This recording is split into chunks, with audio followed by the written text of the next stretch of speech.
그가 또 순금으로 등잔대를 만들되 그것을 쳐서 만들었으니 그 밑판과 줄기와 잔과 꽃받침과 꽃이 그것과 한 덩이로 되었고,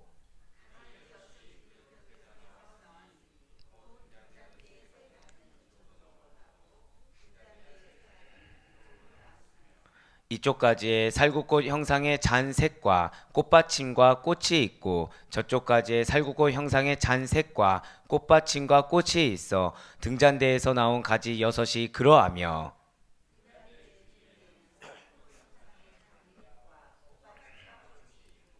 등잔대에서 나온 가지 여섯을 위하여는 꽃받침이 있게 하였으되 두 가지 아래에 한 꽃받침이 있어 줄기와 연결하였고 또 두 가지 아래에 한 꽃받침이 있어 줄기와 연결하였고 또다시 두 가지 아래에 한 꽃받침이 있어 줄기와 연결되게 하였으니,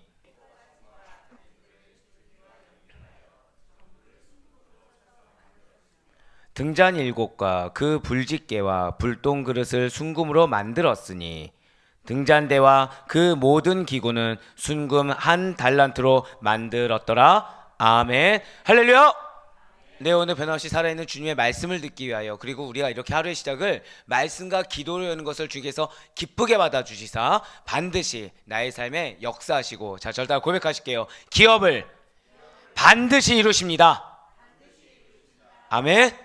네, 그 사실을 믿는 믿음의 확신으로 특별 새벽 기도에 함께하고 계신 우리 모든 성도님들을 주님 환영하고 축복합니다. 이 시간 우리는 출애굽기를 통해서 은혜 받는 귀한 시간을 가지고 있어요. 예, 특별히 모세는 지금 계속해서 말씀드립니다. 통로로서 하나님께 받은 명령 그대로를 이스라엘 백성들에게 전하고 있습니다. 그래서 이스라엘 백성들은 이렇게 통로가 된 모세 덕분에 이 시내산 성막을 건립하는 단계에 들어갈 수가 있다라는 것이죠. 여러분들 반드시 이 지금 현재 우리가 3단계를 지나가면서 기억하셔야 될 것이 있어요. 여러분들이 정말로 중요합니다. 왜 여러분들이 중요하냐면, 여러분들이 올바르게 통로로서 역할을 감당한다고 한다면 여러분들의 가정이 연약하더라도 또는 여러분의 부져진 영혼이 연약하더라도 하나님께서는 마치 모세의 통로를 통해서 이스라엘 백성들을 변화시키시고 시내산 그 성막을 건립을 시행하셨듯이 여러분들에게 놓여진 기업을 반드시 이루어 가신다는 사실을 여러분들 믿으시길 바라겠습니다. 그렇기 때문에 지금 현재 우리가 사실 이전에 26장, 27장, 28장을 통해서 들었던 메시지를 지금 하나님께서는 재차 확인하시면서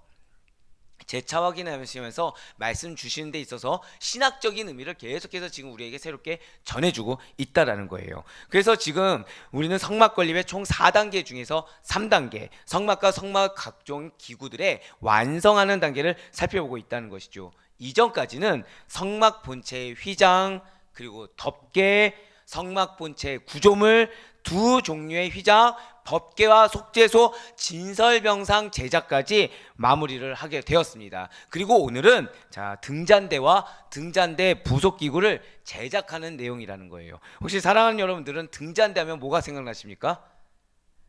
네, 뭐 마음속으로 여러 가지가 생각이 나셨을 거라 믿고 있어요. 마음속으로 여러 가지가 생각이 나서, 왜 우리가 그런 거 있잖아요. 너무 많으면 대답을 못 하겠는 거.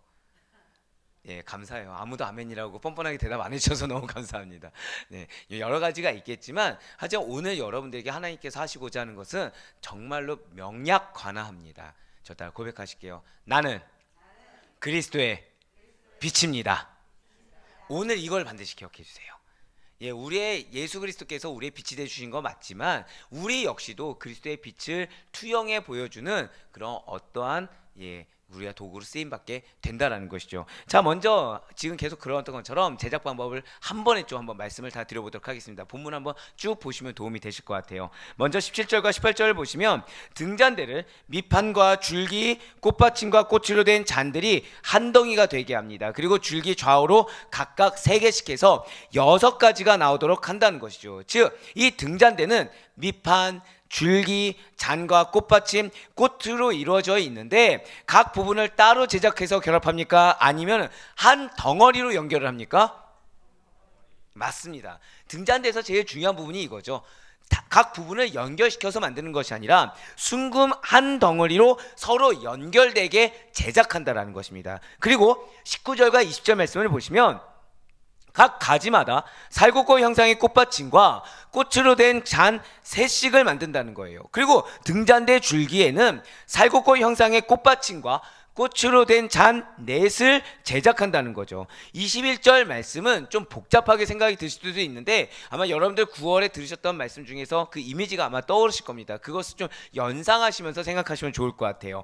간단하게 설명 말씀드리면 좌우에 대칭을 이룹니다. 좌우에 대칭을 이루어서 마주보는 두 가지마다 한 꽃받침심이 있다 보니까 줄기와 연결되게 만든다는 것이죠. 그리고 이 꽃받침과 가지를 줄기와 연결하도록 하되 무엇을 만듭니까? 역시 순금으로 만든다는 거예요.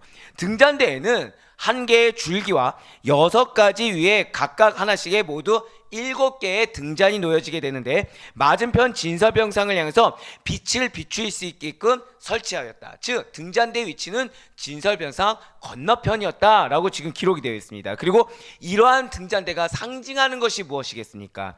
어두운 성소 안을 밝히는 기구로서 그 역할을 감당하지만 어두운 세상을 밝히는 예수님을 상징하며 또 교회와 성도를 지칭하는 것이 이 등잔대라는 거예요. 마지막으로 23절과 24절 말씀 보시면 등잔 7, 불집게, 불똥그릇을 순금으로 만듭니다. 그리고 등잔대와 그 모든 기구를 순금 1달란트로 제작한다는 것이죠. 여기서 불집게는 등잔에 타남은 심지를 자르는 도구였고요.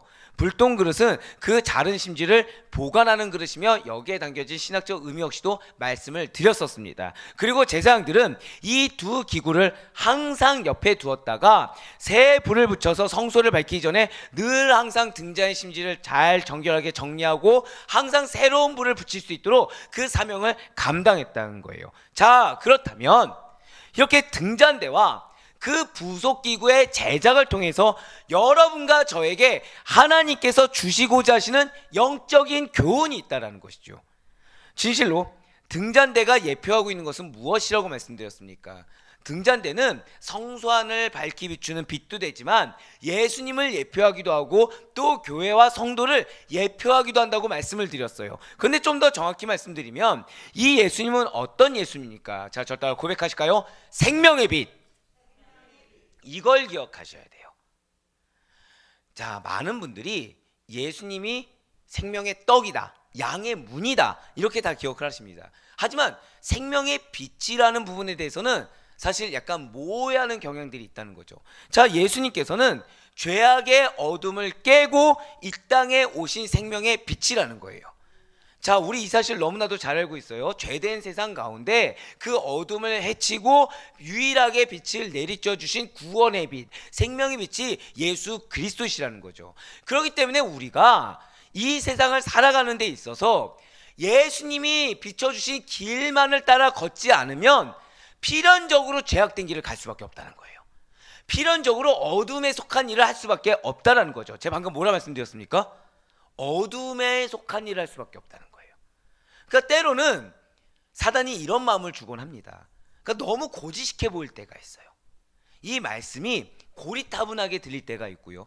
또는 이 신앙생활이 너무 고지식하게 들려질 때가 있는 것입니다. 또는 이 신앙생활이 지지부진 지루하게 느껴질 때도 있어요. 그러니까 나는 발전하는지 압니까 모릅니까? 잘 모른다는 거죠. 근데 하나님은 지겨울 정도로 그 빛만을 따라 걸어가라고 하는 것입니다. 사장님, 여러분들 그런 말씀 들어보신 적 있죠? 신앙은 마라톤이다. 혹시 들어보신 적 있으십니까? 예, 신앙은 마라톤이에요. 단거리가 아닙니다. 끝까지 달려가는 거죠. 근데 끝까지 달려가는데 그 트랙을 따라가지 않고 옆에 있는 쪽의 길을, 그늘을 좀 가보고 싶다고 해서 햇빛이 내릴 때는 트랙이 아니라 옆에 있는 길로 이탈하게 되면 어떻게 됩니까? 맞아요.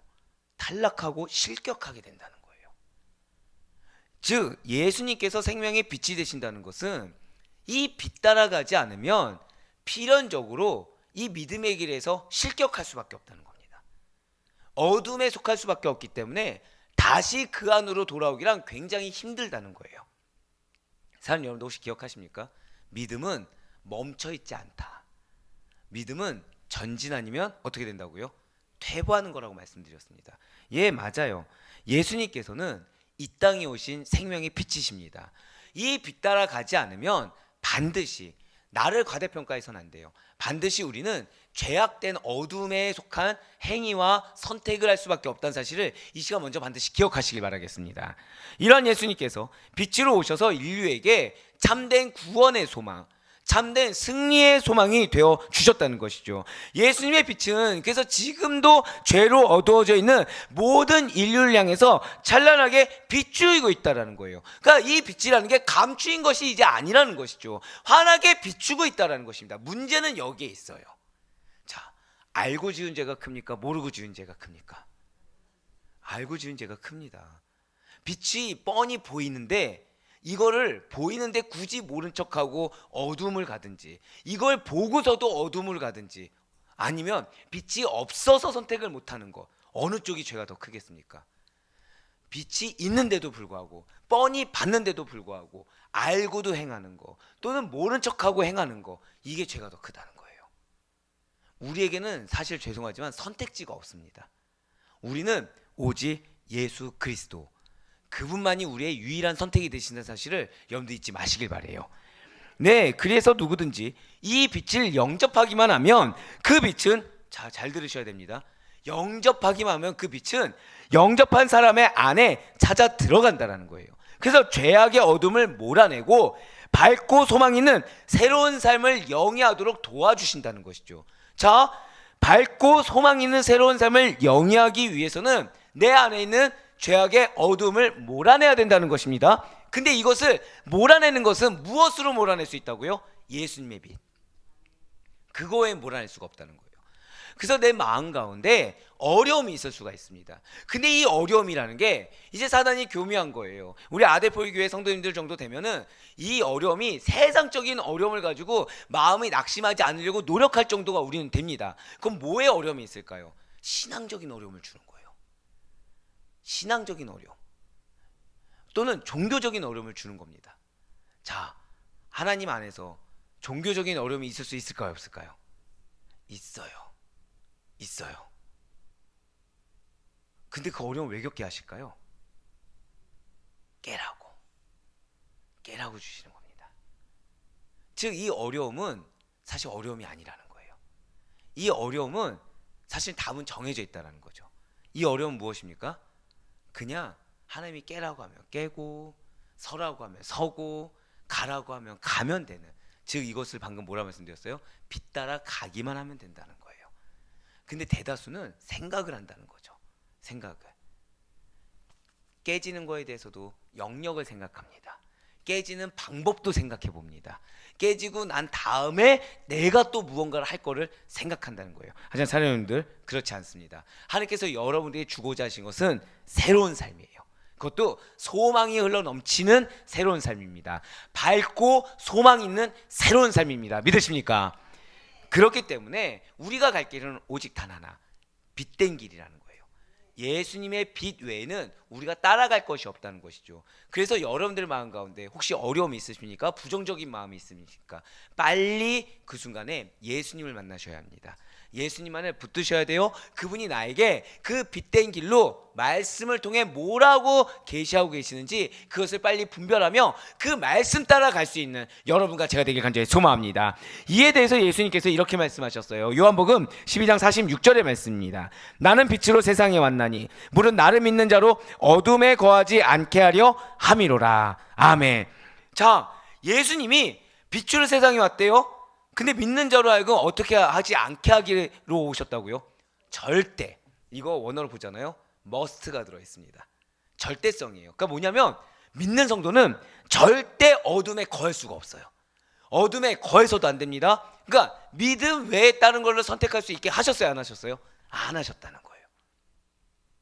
그래서 사단이 미혹하는 것은 단 하나예요. 적절하게 회색을 만드는 거. 적절하게. 마치 라오디게 교회처럼 차갑지도 뜨겁지도 않게 하는 거, 이것이 사단의 큰 전략 중에 하나라는 것이죠. 사랑 여러분들, 언제나 우리가 뜨거울 수는 없어요. 언제나 우리가 사실 열심을 다할 수는 없습니다. 하지만 아는데 안 되는 것과 아예 그럴 수 있다고 여겨버리는 건 큰 차이가 있습니다. 사랑 여러분들, 주님은 우리에게 어둠에 거하지 않게 하기 위해서 이 땅에 오셨어요. 우리는 예수님을 믿는 그리스도입니다. 그렇기 때문에 우리는 언제 어디서나 생명의 빛 가운데 거하고 그분이 우리에게 주시는 그 말씀 가운데 열심이면 열심, 순적함이면 순적함, 그리고 뜨거우면 뜨거움 그대로 행하며 나아갈 수 있는, 다만 그 가운데 힘들더라도 힘들 때도 누굴 붙잡아야 되는 거예요? 빛을, 예수 그리스도를 붙잡고 그 가운데 주님께 나를 내어 맡길 수 있는 우리 모두가 될 수 있길 간절히 소망합니다.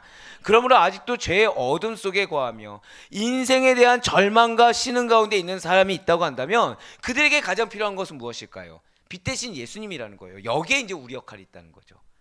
하나님은 여러분들에게 뜨거운 생명의 빛을 내려 주십니다. 믿으십니까?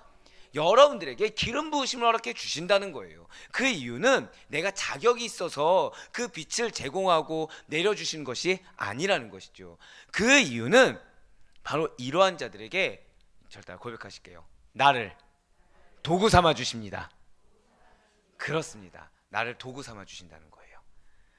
그분을 영접하기 위해서 나를 사용하신다는 것이죠. 빛 대신 예수님을 영접하는 그 순간에 그 누가 되었든지 간에 영접하는 자들의 인생은 반드시 흑암에서 광명으로, 절망에서 소망으로, 슬픔에서 기쁨으로 바뀌게 될 것이라는 사실을 여러분들 반드시 기억하시길 바랍니다.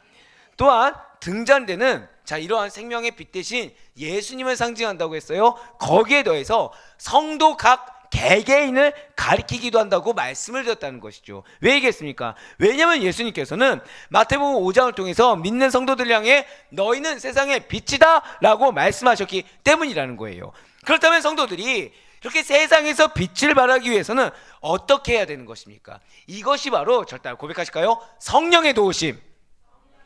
바로 이거예요. 그러니까 빛 대신 예수 그리스도와 밀접하게 떼어놓을 수 없는 단어가 무엇이냐면 성령님이시라는 거예요. 성령의 도우심이 반드시 필요하고 그 도우심을 힘입어야 된다는 거죠. 왜 얘기했습니까? 등잔대가 불을 밝히기 위해서 무엇이 필요하나요? 등잔대 불을 밝히기 위해서 기름이 필요합니다. 기름이. 등잔대에는 반드시 기름이 있어야 된다는 거예요.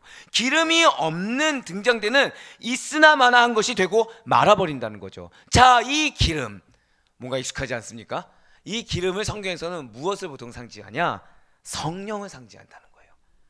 그러니까 성령의 기름 부으심하면 무엇이 주어진 거예요? 성령의 성령을 더해 능력을 더하신다, 은혜를 더하신다, 이런 의미가 된다는 거죠. 그래서 어제 우리가 설교를 들었잖아요. 차고 넘치도록 부어주신다, 은사와 힘과 파워를 부어주신다 라고 아예 말씀해 주셨죠. 예, 맞아요. 기름은 성경에서 성령님을 상징한다는 거예요. 그렇기 때문에 등잔대에 거기에 성소 안을 밝히기 위해서 기름이 필요했다는 사실은 교회와 성도가 어두운 세상에서 빛을 발하기 위해서, 우리가 살고 있는 공동체가 온전히 예수 그리스도의 빛 가운데 변화되기 위해서는 반드시 절대적으로 성령의 도우심이 필요하다, 성령의 도우심을 덧입어야 한다는 것을 지금 말씀해 주고 계시다는 거예요. 그렇습니다. 교회와 성도가 어두운 세상에서 빛을 비추는 등잔대로서의 역할을 감당하기 위해서는 반드시 성령의 도우심을 힘입어야만 합니다. 교회와 성도는 성령의 도우심이 없이는 아무것도 할 수 없다는 거예요. 사랑하는 여러분들 지금 특별 새벽 기도에 지금 계속해서 동참하고 계세요. 왜 동참하시는지 아십니까? 성령의 도우심을 위해서요. 근데 여기서 중요한 또 포인트가 하나가 있어요. 성령의 도우심이라는 게 여러분들이 처음 왔을 때, 처음 우리가 드렸을 때, 뭐 1개월, 2개월 때 성령의 도우심과 지금의 성령의 도우심과 동일할까요? 다를까요? 다르다는 거예요. 다르다는 거예요. 우리는 그걸 느낄 수가 없지만, 어제 뭐라 말씀드렸죠? 차고 넘치도록 부어주신다 라고 말씀드렸습니다. 자, 여기서 근데 또 하나의 키워드가 있어요. 지금 우리는 연단의 시간도 보내고 있다고 말씀드렸습니다. 분갈이라고 있다고 말씀드렸죠. 그러면 그 도우심이라는 것이 이전에 분갈이도 없이 그냥 이 정도 되는 그릇 하나에서 갖고 있었을 때와 지금 내가 깨지고 있어요. 도우실까요? 안 도우실까요? 도우세요. 내가 깨지고 있을 때도 도우십니다. 나를 지켜주세요. 그 생명의 빛에서 어긋나지 않을 수 있도록 도와주십니다. 근데 이 그릇을 다시 빚어갈 때도 도우실까요? 안 도우실까요? 도우신다는 거예요. 벌써 아까 그냥 가만히 있을 때 채워주는 도우심과 지금 보호하시고 다시 만들어주시고 더 부어주시고 또 그 다음에 분갈이를 위한 또 예배하시고 도우심이라는 것이 더 확장되어 간다는 거예요. 제가 방금 뭐라 말씀드렸죠? 확장되어 간다는 거예요. 저는 여러분들의 영역에 성령의 도우심이 필요한 영역이 많다라는 것을 인지하고 기도하고 있습니다. 근데 저는 그래서 지금 기대감을 가질 수 있는 것은 무엇이냐? 지금 하나님께서 특별 새벽 기도회를 몇 년을 지금 몇 년이라 말씀해 버렸네요. 얼마를 지금 되게 뭔가 슬퍼지네요 갑자기.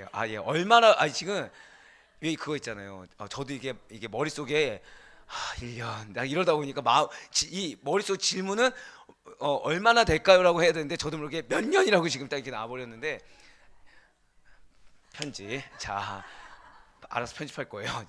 자, 우리 특별 새벽 기도회 지금 얼마만큼 드려지고 있죠? 자, 1년. 예, 탁월하십니다. 네. 네, 1년간 지금 저희는 드려지고 있어요, 지금. 근데 하나님이 주실 땐 이유가 있다는 거죠. 이 1년이라는 세월은 지난한 세월입니다. 굉장히 힘든 세월이에요. 왜냐하면 이 특별 새벽 기도의 동안은 우리가 이 생명의 빛에서 어긋날 수가 없는 거예요. 왜요? 지금 특별 새벽 기도회는 누구를 만나는 시간이죠? 예수님, 그리고 우리는 성령님을 친밀하게 성령으로 걸어가라고 했잖아요. 결국 생명의 빛 대신 그분과 계속해서 동행해야 되는 시간인 겁니다. 그냥 단순히 새벽에 나와서 기도하고 끝나는 시간이 아니라는 거예요. 내 삶을 성령의 인도하심에, 내 삶을 하나님의 특별한, 저를 따라 고백하실까요? 특별한 도우심. 맞아요. 특별한 도우심, 특별한 보호하심을 덧입는 시간인 것입니다. 그러니까 힘들죠. 왜요? 이전에는 하나님을 나한테 맞췄어요. 근데 지금은 나를 하나님께 맞추는 시간인 겁니다. 그러니까 힘든 거예요. 그러니까 괴로운 겁니다. 예, 방금 전에 저처럼 은혜란 걸 머릿속에 알면서 저도 모르게 1년, 몇 년 이렇게 나오는 것처럼 힘들죠. 근데 중요한 건 뭐예요? 아까 앞서도 저한테 던지는 말씀이었죠. 알면서 행하지 않는 건 더 크다는 걸 알기 때문에 우격다짐으로밖에 할 수가 없다는 거예요. 그런데 놀란 것은 그런 우리를 탓하지 않는다는 거예요. 도와주신다는 겁니다. 근데 그 도우심이 어떻다고요? 확장되어 가더라는 거죠.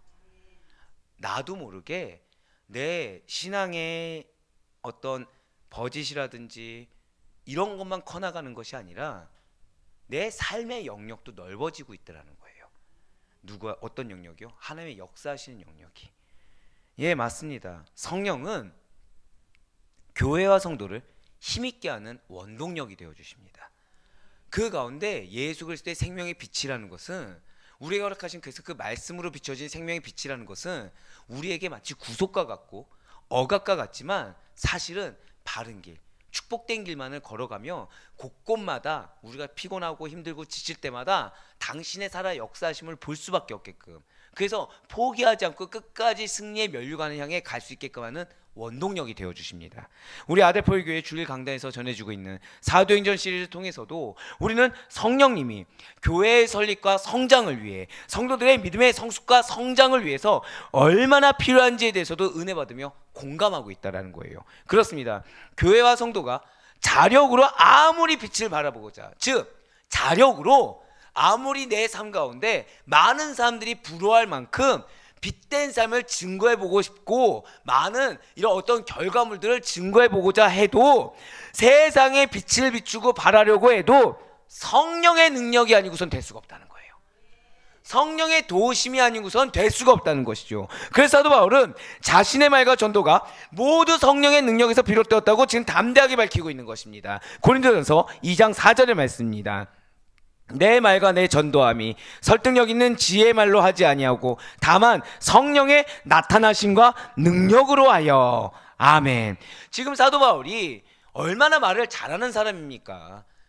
굉장히 달변가죠. 거기다가 예수님께서 능력도 주셨어요. 그러니까 그가 설득하지 못할 자가 없습니다. 그런데 지금 내가 지금 이렇게 설득력 있게 달변가로서 나아갈 수 있는 것이 내가 가말리엘 수하에서 배웠기 때문도 아니요, 유대인 중에 유대인 때문도 아니고, 다 내 원래 혀가 그렇게 능통했다라도 아니고 성령의 능력.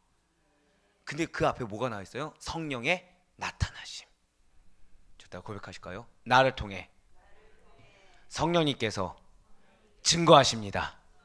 아멘. 이걸 믿으셔야 된다는 거예요. 이거를 나를 통해 성령님께서 당신께서 나타내 보여주시겠다는 거죠.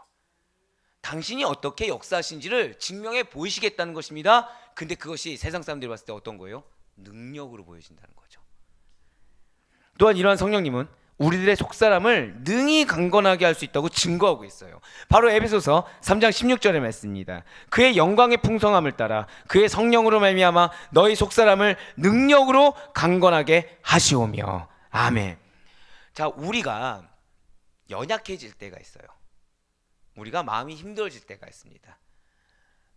요즘 굉장히 축복된 시간을 보내고 있어요. 우리 성도님들이 제가 언제 축복됐다고 하냐면 하나님의 영역 안에 딱 들어가 있다는 게 보여질 때 축복됐다고 여깁니다. 지금 아멘들 나오셨잖아요. 이게 막 하나님이 뭐 물질의 축복 주고 막 인적인 축복 주고 이런 것만 하나님의 영역일까요? 아니면 깨어지는 것도 하나님의 영역일까요? 예, 깨어지는 것도 하나님의 영역이에요. 사람 잘 안 깨집니다. 근데 깨어지는 과정을 겪고 있는 거예요. 괴로움의 시간이라는 걸 겪고 있는 거예요. 근데 그게 하나님의 영역 안에 있기 때문에 허락된 축복이라는 거죠. 자, 근데 그럴 때 우리의 마음이 어떻습니까? 굉장히 약해져요. 사실은 약해집니다. 도피절한 걸 찾게 돼요. 저 솔직히 고백하면 힘든 거죠. 솔직히 안 힘들 수가 없잖아요. 그러다 보면은 제가 어제 잠깐 말씀드렸지만 이전을 생각하게 되는 거예요. 뭐 어쩌겠습니까? 사람인데 이전에 여기 여행 갔을 때 이 황남바 한번 좀 더 먹어볼 걸. 야, 여기 제주도 갔을 때 이 랜디스 도넛 있었는데 그때 거기서만 팔았던 그 음료가 있다던데 배부른 척하지 말고 먹어줄 걸. 아유, 제가 지금 무슨 단계? 금식이니까 어쩔 수 없을 거 아니에요 지금. 근데 생각나는 것도 꼭 그렇게 다른 거 생각나는 거예요. 근데 그때 뭐가 생각나냐? 지금 제 설교 몇 편이죠 이게 지금? 200편이 넘었잖아요. 야, 내가 200편의 시간을 다시 갖느니 내 지금 차라리 최선을 다하리라, 이런 생각을 갖게 되는 거예요. 그럼 저는 지금 이 시간이 사실은 꼼짝달싹 못하는 시간이잖아요. 축복입니까? 저주입니까? 남이니까 더 축복이라고 말씀하시긴 사실 축복이라는 거예요. 내가 너무 괴로운 시간을, 힘든 시간을 힘겹게 걸어왔는데, 인간적으로요. 영적으로 너무 축복되지만 인간적으로 힘겨운 시간을 걸어왔는데 이게 아이러니하게 이탈하지 않게 하더라는 거죠. 이게 아이러니하게 하나님이 나에게 명한 사명의 길에서 이탈하지 않고 과거의 유혹을 돌아보지 않게 하더라는 겁니다. 그 시간으로 돌아가느니 차라리 어떻게 하는 걸 선택하는 거예요? 내가 더 빨리 앞으로 나아가리라, 내가 더 능력 있게 그래 한번 더 불살라 보리라 다짐을 하게 되는 거예요. 사는 여러분들, 혹시 고난의 시간을 보내고 계십니까? 답답한 시간을 보내고 계십니까? 그 시간이 사실은 여러분들을 굳건히 붙들어주는 시간임을 반드시 믿으시길 바래요. 이게 하나님의 영역 가운데서 성령님이 나를 도우시는 독특한 방법 중에 하나이구나 라는 것을 깨달을 수 있는 여러분과 제가 되길 간절히 소망합니다. 그러면서 우리의 뭐가 강건해지는 거예요? 내가 그래, 이거를 내 차라리 앞으로 나아가겠다, 속사람이 강건해지는 거예요. 그러면서 나아갈 때 이 발걸음이 무엇이라고요? 능력으로 걸어가게 된다는 거죠. 할렐루야. 지금 여러분들의 발걸음 하나하나 능력의 발걸음을 한 걸음 한 걸음 걸어가고 있으면 믿으시기 바랍니다. 내 눈앞에 지금 결과물이 안 보일 수 있어요. 예, 맞아요. 제가 막 이렇게 막 그래서 그래 한 번 더 해보겠다고 해서 설교를 딱 했다고 해서 갑자기 여러분들 중에 누가 주여 하면서 제가 선교사가 되겠습니다 막 이런 일이 벌어지나요? 아니라는 거예요. 여전히 내 사랑하는 우리의 성도님들은 말씀의 은혜도 받지만 연약해지는 모습도 보이고, 또 은혜도 받지만 이전 것은 지나가는 모습도 보여주고, 또 은혜도 받지만 그 메시지 하나 정말 딱 이렇게 새겨지는 모습도 보여주고, 다 일일비하는 모습을 보여준다는 것입니다. 그 결과물이 눈앞에나 보이잖아요. 그런데 지금 우리가 6, 7개월 딱 됐더니 와, 우리 성도님들 정말 많이 성장했구나. 뻔뻔한데? 네. 참 저분이 얘기했으니까 뭐라고 할 말도 없고 참. 네. 우리 성도님들 많이 견고해지셨구나. 그럼 제 눈에 뭐가 보이는 거예요? 기업이 이렇게 다가오는 게 보이는 거죠. 여러분들의 시간은 헛되지 않습니다. 바로 이 의미예요. 여러분들의 발걸음은 절 따라 고백하실까요? 나의 발걸음은 능력의 발걸음입니다. 이 사실을 믿으며 비록 답답하더라도, 비록 지난한 발걸음 같이 느껴지더라도 그럼에도 불구하고 한 걸음씩 믿음의 전진을 할 수 있는 여러분과 제가 되길 간절히 소망합니다. 그렇습니다. 우리는 성령을 힘입어 복음을 전하는 발걸음을 걸어가는 자들이에요. 내가 알게 모르게 내가 세상 가운데 열심히 사는 것 같지만 누군가는 와, 어떻게 저렇게 할 수 있지? 라고 하면서 예수님을 보는 겁니다. 내가 세상 가운데 열심히 사는 것 같아서 예수님과 별반 사이가 상관이 없는 것처럼 보였지만 사실은 이전에는 갈등하면서 세상에 일을 했다고 한다면 지금은 이곳이 내 사명인 줄 믿고 믿는 믿음으로 그냥 생각하지 않고 열심히 순적하게 전진하는 그 모습을 보고 누군가는 아, 예수님을 요즘 제대로 믿나 보다라고 생각할 수가 있다는 것이죠. 그런데 중요한 것은 우리가 어떻게 해서 이렇게 할 수 있다고요? 성령의 도우심으로. 성령님의 음성에 순종했기 때문에 고민하지 않을 수 있는 거예요. 고민하더라도 한 걸음 나아갈 수가 있는 것입니다. 그렇기 때문에 누구든지 성령이 아니고서는 주의 역사하심을 인정할 수가 없습니다. 누구든지 성령이 아니고서는 정확히는 예수 그리스도를 주라고 시인할 수가 없다는 거예요. 내 삶의 주인을 자꾸 내가 되려고 하지 예수님을 주라고 내가 인정할 수가 없다라는 거죠. 그렇기 때문에 구원받은 우리는, 그리고 아직 구원받지 못한 영혼들도 반드시 성령의 도우심을 받아야 된다는 사실을 잊지 마시길 바라겠습니다. 그래서 사도 바울이 빌립보서 1장 19절을 통해서 이렇게 확고하게 증거하고 있어요. 이것이 너희의 간구와 예수 그리스도의 성령의 도우심으로 나를 구원에 이르게 할 줄 아는 거로. 아멘. 사랑하는 우리 아대표교회 성도 여러분들, 오늘날 영적으로 어두워진 이 시대입니다. 가장 필요한 것은 어둠을 몰아낼 수 있는 참된 빛이라는 거예요. 그 참된 빛이 무엇이겠습니까? 바로 예수 그리스도입니다. 진실로 예수 그리스도만이 죄악으로 어두워진 이 세상을 밝히고 구원의 빛을 비출 수 있는 유일한 분이 돼주고 계시다라는 거예요. 이 빛을 먼저 받은 우리예요. 우리가 무엇을 해야 되겠습니까? 우리는 시작부터 성령의 도우심을 간절히 부르실 수 있어야 됩니다. 성령님께서 나를 통해 당신의 빛을 드러내 주시옵소서 라고 우리는 기도할 수 있어야 된다는 거죠. 마치 등잔대가 성막안을 환하게 비추었듯이 여러분과 저도 어두운 세상을 참 빛 대신 예수 그리스도를 통해서 밝히 비춰야 할 거라는 거예요. 그렇다고 해서 우리 스스로를 마치 내가 스스로 자발적으로 빛을 낼 수 있는 발광체인 것처럼 착각해서는 안 된다는 거죠. 우리 스스로가 하나님보다 앞서서 판단하고 우리 스스로가 하나님보다 먼저 움직이며 우리 스스로가 교만을 자처해서는 안 된다는 거예요. 우리는 그저 예수님의 반사체에 불과하다는 것입니다. 반사체가 무엇입니까? 거울과 같은 거예요. 스스로 빛을 내지 못하고 다만 발광체로부터 오는 빛을 반사하는 것이 반사체라는 거죠. 우리가 이 시간 기도하며 아침을 시작하고 하루를 시작하며 나아갑니다. 왜 그럴까요? 이유는 하나예요. 성령의 도우심을 구하는 것입니다. 그 성령의 도우심을 구함과 동시에 나의 삶이, 한번 저따 고백하실까요? 반사체로서의 삶을 살기를 결단하는 겁니다. 사실 요즘 너무 기쁜 일이 있어요. 뭐냐면 우리 성도님들이 이제 새벽에 기도하는 거를 이제 종종 느끼고 발견하게 됩니다.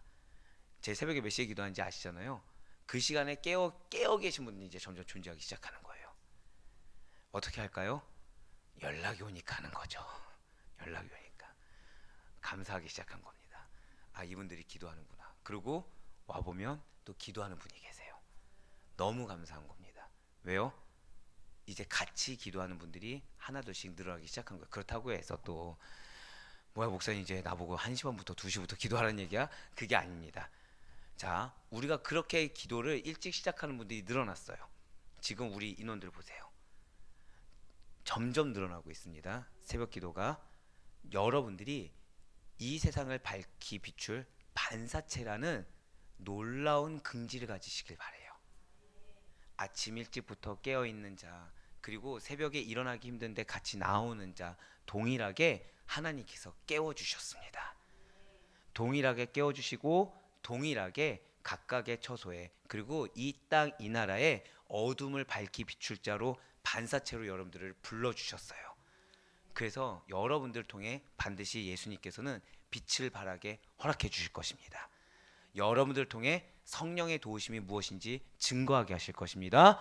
여러분들을 통해서 능력의 발걸음이 무엇인지 증거하게 하시사 마지막으로 저 따라 고백하실게요. 나를 통해 구원받은 영혼이 생깁니다.